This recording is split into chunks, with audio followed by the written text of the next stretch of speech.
जय शिवराय म्हटलं कसली शिवरायांची मावळ. आजकाल आवाज सुद्धा आहे असं. राष्ट्र मेला की महाराष्ट्र मेला, मराठ्यांनी विना राष्ट्र गाडा न चाला. राष्ट्र मेला की महाराष्ट्र मेला, मराठ्यांनी विना राष्ट्र गाडा न चाला. खरा वीरवैरी पराधीनतेचा, महाराष्ट्र आहे भूभारताचा आधार. महाराष्ट्र आहे आधार भूभारताचा, असे सेनापती बापट म्हणतात. मग बापटांनी नेमकं वर्णन कोणत्या महाराष्ट्राचं केलं या प्रश्नाचं उत्तर शोधताना मी विचारांच्या खोलगर्दीमध्ये रमून गेलं आणि त्यावेळेस मला उत्तर मिळालं की बापटांनी केलेलं वर्णन हे आजच्या महाराष्ट्राचं नसून एकंदरीतच छत्रपती शिवाजी महाराजांच्या शिवशाहीचं वर्णन केलेलं आहे. मग मला वाटतं सुरुवातीला छत्रपती शिवाजी महाराजांच्या शिवशाहीचं वर्णन करणं गरजेचं आहे. नमस्कार, मी संस्कार संतोष शेळके आपणासमोर विषय मांडतोय शिवशाही ते लोकशाही. धर्मासनावर सत्तासनाची राजवट निर्माण करणारी आदर्शशाही म्हणजे शिवशाही.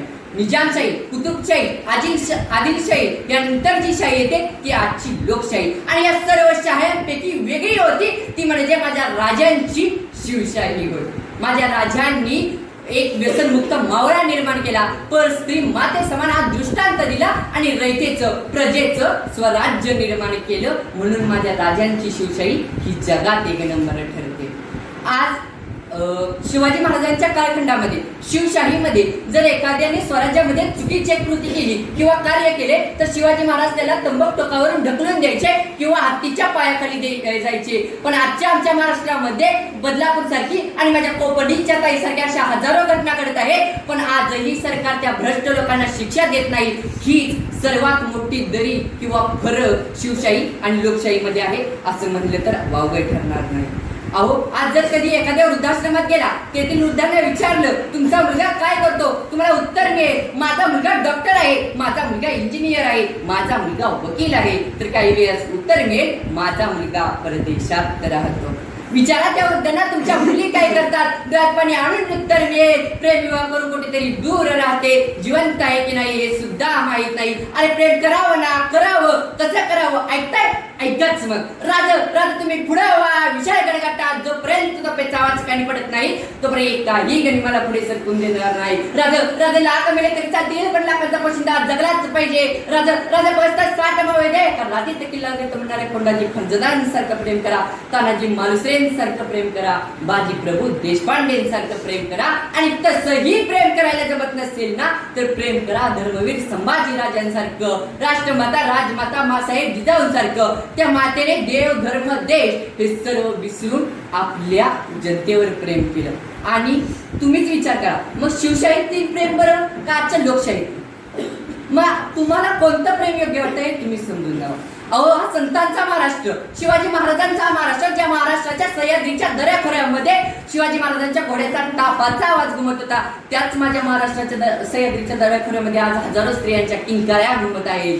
वाचवा वाचवा म्हणून साथ घालत आहेत. म्हणून म्हणतो आज छत्रपती शिवाजी महाराजांची शिवशाही गरजेची आहे. अहो, यसाजी, धनाजी, कोंडाजी यासारखी शिवाजी महाराजांच्या कितीतरी मावळ्यांची नावं सांगावी. शिवाजी महाराजांचा शब्द म्हणजे मान, शिवाजी महाराजांचा शब्द स्वप्न म्हणजे प्राण असे समजून ते 500 गनिमांना एका वेळी ह्या मातीमध्ये काढायची. आणि ती पिढी ह्याच मातीमध्ये जन्माला आली होती का हा प्रश्न आज मला पडला आहे. लोकशाही म्हणजे काय? लोकांनी लोकांसाठी, लोकांच्या कल्याणासाठी चालवलेले राज्य म्हणजे लोकशाही. आणि ह्या ही जर खरी लोकशाही निर्माण करायची असेल तर आपल्याला संविधानातील आचार आणि विचार साधन आणणे गरजेचे आहे.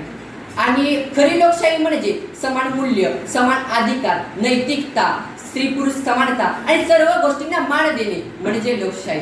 पण आज तुम्ही जर लोकशाही जर म्हणत असाल आणि खरी लोकशाही निर्माण करायची असेल तर मतदानाला जाताना भाजप पैसे देईल, तुतारी मटण देईल आणि मशाल हॉटेलला नेईल याचाच विचार करत बसला तर ती खरी लोकशाही नाही असे मला वाटते. आणि जर अशी खरी लोकशाही निर्माण करायची असेल तर घराणेमुक्त शाहींना आणि नेतृत्वांना आपण संधी दिली पाहिजे.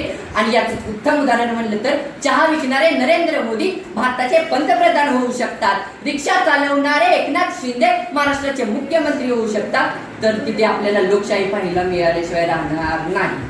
आणि शेवटी जाताना आणि व्यासपीठाची रजा घेताना मला माझ्या सातारच्या वक्तृत्व करणाऱ्या मित्राचे एक शब्द आठवते. होता तहांचं परसत दररोज युद्ध, होता तहांचं परसत दररोज युद्ध, तो आज कृष्ण राहिला नाही, तो आज कृष्ण राहिला नाही. अरे ही गीता कोणाला सांगू, तो अर्जुन आज राहिला नाही. अरे ही गीता कोणाला सांगू, तो अर्जुन आज राहिला नाही. भरतात दरबार इथं परत ते शिवराय आज राहिले नाही.